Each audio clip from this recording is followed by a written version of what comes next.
আসসালামু আলাইকুম, দেশি কমার্সের ভিডিওতে আপনাকে স্বাগত। আজকের ভিডিওতে আমরা দেখব যে অ্যাবান্ডন চেকআউট জিনিসটা কি। তো অ্যাবান্ডন চেকআউটে যাওয়ার জন্য আমাদেরকে দেশি কমার্সের ড্যাশবোর্ড থেকে অর্ডারে ক্লিক করতে হবে, এরপরে অ্যাবান্ডন চেকআউটে ক্লিক করতে হবে। অ্যাবান্ডন চেকআউটে ক্লিক করলে আমরা দেখতে পারবো এখানে অ্যাবান্ডন চেকআউট আইডি, ডেট, কে করেছে সে কাস্টমার এবং কি অর্ডার প্লেস করতে চেয়েছিল সেটা এবং তার status, SMS status, email status, এগুলো সবকিছু দেখাচ্ছে।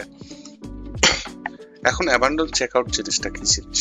অ্যাবান্ডন চেকআউট জিনিসটা হচ্ছে যে আপনার ওয়েবসাইটে কোনো কাস্টমার যদি আসার পরবর্তীতে যদি সে কোনো একটা অর্ডার করতে চায়, অর্ডার করতে যাওয়ার পরে সে কোনো কারণে যদি অর্ডারটা সম্পূর্ণ ফুলফিল না করতে পারে বা প্লেস অর্ডার না করতে পারে, সেই কাস্টমারের ডেটাটা আমাদের এই অ্যাবান্ডন চেকআউটের এইখানে দেখাবে।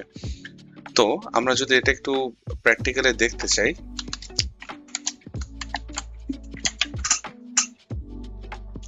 আমরা ইনকগনিটো মোড থেকে আমাদের সাইটটা ওপেন করলাম এবং আমরা যে কোনো একটা অর্ডার প্লেস করব।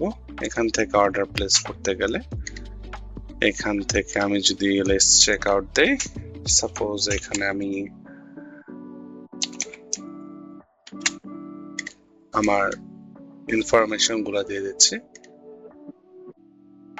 এর পরবর্তীতে যেটা করব, সেভ অ্যাড্রেস দিব। সেভ অ্যাড্রেস দেওয়ার পরে এই পেজটা থেকে এই যে প্লেস অর্ডারের এই অংশ থেকে যদি কোনো কাস্টমার কোনো কারণে অর্ডার প্লেস করতে যাচ্ছে, নেটের ইস্যুর জন্য হোক বা যে কোনো ইস্যুর জন্য হোক, এই ওয়েবসাইট থেকে যদি চলে যায়, সেক্ষেত্রে তার ডাটাটা আমরা এখন আমাদের যে অ্যাবান্ডন চেকআউট আছে এই লিস্টে দেখতে পারবো। আমরা যদি এখন এটা রিফ্রেশ দেই,